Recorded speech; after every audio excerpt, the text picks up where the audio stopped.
আসসালামু আলাইকুম সুপ্রিয় শিক্ষার্থীরা, আশা করি তোমরা সকলেই ভালো আছো। আজকে আমি তোমাদের অধ্যায় 2 মুনাফা চ্যাপ্টারের অনুশীলনী 2.1 এর 15 এবং 16 নাম্বার অঙ্কটি করে দেব এবং সুন্দর করে বুঝিয়ে দেব। তাহলে চলো শুরু করা যাক। আচ্ছা, এই দেখো 15 নম্বরে কি বলেছে, রড্রিক গোমেজ মানে একটা ব্যক্তির নাম 3 বছরের জন্য কি করলো, রড্রিক গোমেজ নামের একজন ব্যক্তি সে 3 বছরের জন্য 10,000 টাকা এবং 4 বছরের জন্য 15,000 টাকা ব্যাংক থেকে ঋণ নিয়ে মোট 9,900 টাকা মুনাফা দেন। তার মানে এই ব্যক্তিটা কি করেন, ধরে নাও তুমি এই ব্যক্তিটা দুইটা ব্যাংক থেকে কি করেছে, একটা ব্যাংক থেকে 3 বছরের জন্য নিয়েছে কত টাকা, 10,000 টাকা, আবার অন্য আরেকটা ব্যাংক থেকে 4 বছরের জন্য নিয়েছে 15,000 টাকা। ঠিক আছে, সে এই টাকা নেওয়ার জন্য তাকে মুনাফা দিতে হয় কত, 9,900 টাকা, মানে সুদ দিতে হয়। উভয় ক্ষেত্রে মানে উপরে এই 3 বছর এবং 4 বছর এই উভয় ক্ষেত্রে মুনাফার হার সমান হলে, এই কথাটা কিন্তু বুঝে নিও, মুনাফার হার সমান হলে মানে তার মানে কি, মুনাফার হার সমান, মুনাফার হার নির্ণয় করো, মানে উভয় ক্ষেত্রেই মুনাফার হার সমান। তাহলে তোমাদের এখন মুনাফার হার বের করতে হবে। এখন মুনাফার হারকে তুমি জানো, তুমি তো জানো না, সেই কারণে আমি লিখে নিয়েছি কি, মনে করি মুনাফার হার কত, আর মুনাফার হার তোমরা আর দিয়ে জানি তাই না, তাই আমি লিখে নিলাম মনে করে নিলাম। এখানে ক্ষেত্র কয়টা দেখো তো, প্রথম একটা ক্ষেত্র 3 বছরের জন্য, আরেকটা ক্ষেত্র কত, 4 বছরের জন্য, তাহলে দুইটা ক্ষেত্র, আমি সেই কারণে প্রথম ক্ষেত্র লিখেছি। প্রথম ক্ষেত্রে 10,000 টাকায় 3 বছরের মুনাফা। মুনাফার সূত্র কি বন্ধুরা বলো তো, আই সমান সমান পি আর এন। তাহলে মুনাফা মানে কত, আই, এই যে আই সমান সমান কত, পি, আসল মানে কত পি, আর এটা গুণ, এই যেটা জায়গায় তো আর আসেই, আর এই যে এটা হচ্ছে কি সময়, তার মানে কি আসল কত পি, এই যে লিখলাম পি 10,000 লিখেছি। আর কি তুমি জানো, মুনাফার হার জানো না, এইখানে কি ধরে নিয়েছি আমরা, মনে করি আর এই যে আর বসিয়েছি তাই না, আর সময় কত 3, এই যে 3 বসিয়েছি। এটা এখন তুমি যদি এটাকে গুণ করো, 10,000-এর সাথে 3 দিয়ে যদি গুণ করো কত হয়, 30,000 তাই না, 30,000 গুণন আর, এই যে এখানে ডট গুণ, ঠিক আছে তুমি লিখতে পারো। এটা হচ্ছে প্রথম ক্ষেত্রে তোমার হয়ে গেল।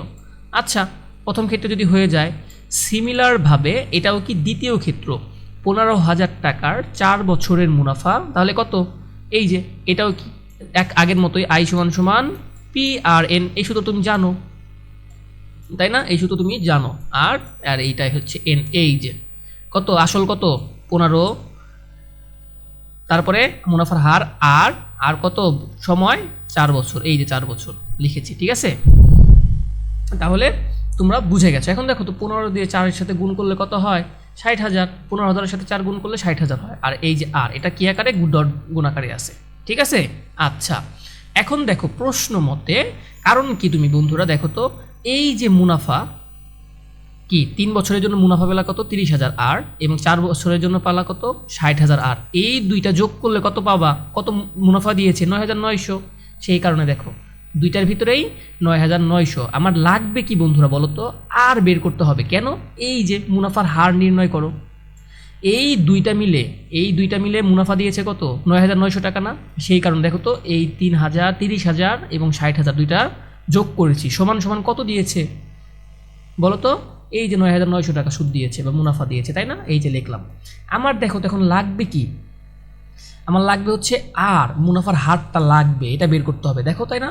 এখন দেখো তো এই দুইটা কি যোগ আকারে আছে, দুইটা যোগ করো, 30,000 এবং 60,000 যোগ করলে কত হয়, 90,000, আর এই আর এর জায়গায় আর 90,000 আর লিখলাম, এই পাশে কত 9,900, মানে 90,000 আরে উনি কত টাকা সুদ দেন, 9,900 টাকা সুদ দেন। এখন লাগবে কি আমার বন্ধুরা, আর লাগবে, আর এর সাথে লেজ লাগানো কি আছে, এই 90,000, এটাকে কি করা লাগে, লেজটাকে ওই পাশে দিতে হয় না, তুমি জানো। আচ্ছা, আর সমান সমান 9,900, এই পাশে আছে কি, যারের সাথে লেজ গুণাকারে আছে, তাহলে অপর পাশে গেলে কি হয়, ভাগাকারে, এই যে 90,000 ভাগাকারে দিলাম, দেখছো। এখন 9,900-কে যদি তুমি 90,000 দিয়ে ভাগ করো তাহলে পাবা হচ্ছে 0.11, এটা তুমি পাবা। এখন তুমিই বলো, মুনাফার হার কি শুধুমাত্র এভাবে রাখতে হয় নাকি পার্সেন্টে আনতে হয়? আমরা এর আগের ভিডিওতে বলেছি মুনাফার হার অলওয়েজ পার্সেন্টে থাকে। এখন আমার টাকাটাকে, এটা কি আকারে আসছে টাকা, এই টাকাটাকে পার্সেন্টে কনভার্ট করতে কি করা লাগে, 100 দ্বারা গুণ করতে হয়, তাই 0.11-এর সাথে 100 দিয়ে গুণ করেছি, এই যে 100, ঠিক আছে। 100 দ্বারা গুণ করলে কত হয়? 11%। উত্তর মুনাফার হার 11%। আশা করি বন্ধুরা তোমরা বুঝে গেছো। এখন চলো যাই 16 নম্বর অঙ্কে। 16 নম্বর অঙ্কে কি বলেছে? একই হার মুনাফায় কোনো আসল 6 বছরে মুনাফা আসলে দ্বিগুণ হয়। মানে কোনো একটা আসল, তুমি আসলটা জানো না, আর একই হার, মানে এই প্রথম পার্টেও যে হার, পরের পার্টেও সে একই হার মুনাফায় কোনো আসলটা কিন্তু তুমি জানো না, কোনো আসল তুমি জানো না। 6 বছরে মুনাফা আসলে কত হয়? দ্বিগুণ হয়। কত বছরে? এই দেখো, কত বছরে মানে কি সময়, কত বছরে তার মুনাফা আসলে 3 গুণ হবে। তার মানে কি কত বছরে, তার মানে কি বের করতে হবে তোমার অঙ্ক থেকে? কত বছর, এই বছরটা তোমাকে বের করতে হবে। আর কি বের করতে হবে? এই দেখো, একই হারে, তুমি হারটা তো জানো না, তোমার হারটা বের করতে হবে, তাই না? আচ্ছা, তাহলে মনে করি আসল সমান সমান পি টাকা। এই দেখো, আসল কি আমরা জানি? কোনো আসল, তার জন্য আমরা ধরে নিলাম মনে করি আসল সমান সমান পি টাকা। এখন দেখো তো 6 বছরে মুনাফা আসলে কত হয়? দ্বিগুণ হয়। তাহলে আসল যদি আমার পি থাকে, তাহলে 6 বছরে দ্বিগুণ হয় মানে কি? এই 2 দ্বারা গুণ হয়েছে, তাই হয়েছে কি 2p। বুঝতে পারছি? 2p টাকা। আমার এখন লাগবে কি? মুনাফা আই সমান সমান মুনাফা যদি তুমি কি করতে পারবা? মুনাফা এবং আসল, এই মুনাফা আসল কত? 2p। মুনাফা আসল থেকে তুমি কি করতে পারবা বন্ধুরা বলো তো? মুনাফা আসল থেকে আমি যদি আসলটাকে বাদ দিয়ে দেই, তাহলে কি মুনাফা থাকবে না? হ্যাঁ, মুনাফা থাকবে। আমি মুনাফাটা কেন বের করতেছি বন্ধুরা? কারণ আমি ওই যে আমাদের সরল মুনাফা, সেই যে সূত্র অ্যাপ্লাই করব মুনাফার হার বের করতে, তখন আমাদের লাগবে, সেই কারণে মুনাফা বের করতেছি। তার মুনাফা এবং আসল আমি জানি। মুনাফা আসল কত? 2p।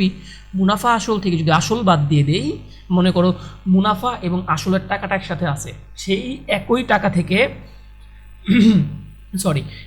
থেকে তুমি যদি আসলটাকে বাদ দিয়ে দাও, তাহলে থাকবে কি? মুনাফা। তাহলে দেখো তো, মুনাফা আসল সমান সমান কত? 2p। এই যে 2p লিখেছি, পাইছি। আসল কত? বিয়োগ দিবা আসল সমান সমান কত? p। এই যে p লিখেছি। 2p থেকে একটা p, মানে 2টা p থেকে একটা p বাদ দিলে কয়টা p থাকে? একটা p। তার মানে কি আমি পেয়ে গেলাম মুনাফা, পেয়ে গেছি। আচ্ছা, আসল এবং মুনাফা দুইটাই সমান, p আসছে, তাই না? আচ্ছা, এখন দেখো, আমরা জানি সরল মুনাফার সূত্র কি?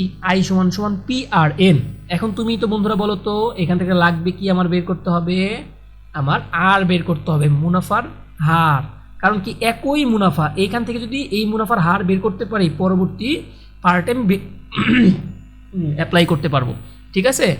এখন দেখো, তাহলে এখন আমার কিছুই না, আই সমান সমান PRN। এখান থেকে তুমি কিভাবে কনভার্ট করো তুমি জানো। ঠিক আছে? এখান থেকে তোমার হচ্ছে আর সমান সমান I/PN। এটা কিভাবে করে এর আগের ভিডিওতে আমি তোমাকে বুঝিয়েছি, তারপরেও দেখাচ্ছি। আমার লাগবে কি? এই পার্টের জন্য লাগবে হচ্ছে RN, তাই সেটাকে লেফট পাশে লিখি, PRN সমান I। ঠিক আছে? মানে এই পাশে সবগুলো যদি এই পাশে যায় এবং এই পাশে সবগুলো যদি এই পাশে যায়, তাহলে কোনো চিহ্নের পরিবর্তন হয় না। আমার লাগবে কি? আর। এই যে আর রাখলাম সমান সমান, উপরে কি আয়ের জায়গায় আই ছিল, রাখলাম। এই যে আর এর সাথে লেজ লাগানো আছে কি? পি এবং এন। এটা হচ্ছে কি আকারে? গুণ আকারে। তাহলে ইকুয়াল সাইনের অপোজিটে গেলে কি হয়? ভাগ আকারে। পি এবং এন কিভাবে লিখছি বুঝতে পারছো? আশা করি বুঝতে পেরেছো। ঠিক আছে? আচ্ছা, এখন দেখো তো, সুতরাং আই সমান সমান সুতরাং আর সমান সমান I/PN। আয়ের মান কত? আমরা বের করলাম, এই যে মুনাফা। আয়ের মান কত? p। এই আয়ের জায়গায় p বসালাম, আর নিচে তো PN ছিল। এখন এই p আর এই p কাটাকাটি যায়, তাহলে থাকে কত? p দিয়ে ভাগ করলে কত থাকে? 1। এই যে সেই কারণে 1/6। ঠিক আছে? 1কে তুমি যদি 6 দিয়ে ভাগ করো, তাহলে পাবা কত? 0.1667। এখন তুমি জানো মুনাফার হার কি আমরা কিসে রাখি? টাকায় কি রাখি? এটা টাকায় বের হলো। আমাদের মুনাফার হার কিসে হয়? পার্সেন্টে বের করতে হয়, তাই না? সেই কারণে আমি 100 দ্বারা গুণ করেছি। 100 দ্বারা কোনো একটা টাকাকে পার্সেন্টে কনভার্ট করতে গেলে কি করতে হয়? এই যে মুনাফার হার 100 দ্বারা গুণ করতে হয়। তখন হলো কত? 16.67%। আমি কিন্তু মুনাফার হার পেয়ে গেছি। আমি কিন্তু পরবর্তী পার্টে আমি এখন অ্যাপ্লাই করতে পারবো, তাই না? কত বছরে তা মুনাফা আসল 3 গুণ হবে? তাহলে কি? আবার আমরা জানি, আমরা আসলটা কি জানি? আমরা আসল জানি না। এই যে কোনো আসল, তাই লিখছি। আবার আসল সমান সমান পি টাকা। মুনাফা আসল এটাই কত গুণ হবে বন্ধুরা বলো তো? 3 গুণ। দেখছো? 3 গুণ। তাহলে কি? এই আসলের সাথে 3 গুণ দিয়েছি। ঠিক আছে, এখন দেখো তো মুনাফা আই সমান সমান মুনাফা আসল মাইনাস আসল, তার মানে কি আমার মুনাফা বের করতে হলে মুনাফা আসল মানে যে টাকাটা আছে মুনাফার এবং আসল যে টাকাটা আছে একসাথে সেটার থেকে যদি আমি আসলটাকে বাদ দিয়ে দেই তাহলে কি থাকবে, মুনাফা থাকবে। তাই আমি করলাম মুনাফা আসল মাইনাস আসল।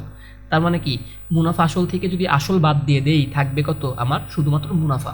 দেখো তো মুনাফা আসল কত, এই যে 3p, এই যে 3p লিখেছি, আর আসল কত পি, এই যে পি লিখেছি। 3টা পি থেকে যদি 3p থেকে একটা পি বিয়োগ দেই কত থাকে, 2p পেয়েছি। তার মানে মুনাফা কত পেলাম আমরা, 2p। এখন আমরা জানি, আমরা তো আগের মতো সূত্রটা জানি, আই সমান সমান পি আর এন। ঠিক আছে, এখানে এন সমান সমান আই বাই কি পি আর এন। আগের অঙ্কতে কিভাবে এই যে সূত্রতে কনভার্ট করেছি তোমাদের দেখাইছি, এখন আর দেখালাম না, তোমরা নিজেরাই প্র্যাকটিস করো। এন সমান সমান কত, আই ভাগ পি আর এন। ঠিক আছে, এখন দেখো তো আয়ের মান কত, এই যে 2p, এই যে 2p লিখলাম, আর পি এর জায়গায় পি আর আর আর তুমি বলো আমরা কি অঙ্ক কি এই যে আর মুনাফার হার এটা কি পার্সেন্টে লিখতে পারি, মানে অঙ্কতে অ্যাপ্লাই করতে পারি, পারি না। কেন, আমাদের টাকায় লিখতে হয়। আমরা টাকাটা তো জানি কত বলো তো, 0.1667। ঠিক আছে, মুনাফার হার সবসময় মানে বের করার পরে সেটাকে পার্সেন্টে কনভার্ট করতে হয়, কিন্তু অঙ্কেতে মানে এই যে সূত্রে অ্যাপ্লাই করতে গেলে কি করতে হয়, টাকাটাই লিখতে হয়। ঠিক আছে, তখন পার্সেন্ট লেখা যায় না। সেই কারণে কি লিখলাম বলো তো, আর এর মান কোনটা লিখবো, 0.1667, এই যে লিখেছি। ঠিক আছে, লিখেছি। এখন দেখো তো এই যে নিচে একটা পি উপরে একটা পি, এই পিতে পিতে কাটা যায়, তাহলে থাকে কত, 2, উপরে 2 থাকে আর নিচে থাকে 0.1667। এখন 2কে যদি তুমি 0.1667 দিয়ে ভাগ দাও তাহলে তুমি পাবা হচ্ছে 11.99। তুমি দশমিকের পরে যদি 99 থাকে তাহলে তুমি সেটাকে রাউন্ড ফিগার 12 লিখতে পারো। নির্ণয় সময় কত, 12 বছর। এটাই তোমার উত্তর। আশা করি তোমরা বন্ধুরা বুঝতে পেরেছো। পরবর্তী ভিডিও দেখার আমন্ত্রণ রইল। ধন্যবাদ সকলকে।